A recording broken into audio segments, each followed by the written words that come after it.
All right, guys, we have a 2013 Silverado Duramax, crank no start. Quick video here, just to show you.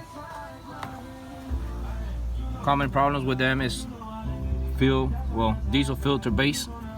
As you can see there, you don't see no leaks. And when you start pumping this,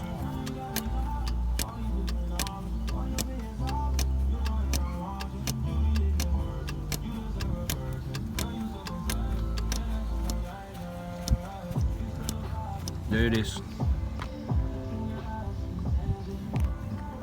That's the problem. Leaking diesel. So it gets air, cranks no start. Sometimes it starts, sometimes it wouldn't start. You get it right there. Common problems on them. Don't go crazy. Truck doesn't crank or crank doesn't start. Look here first for leaks here, or crank. Thank you.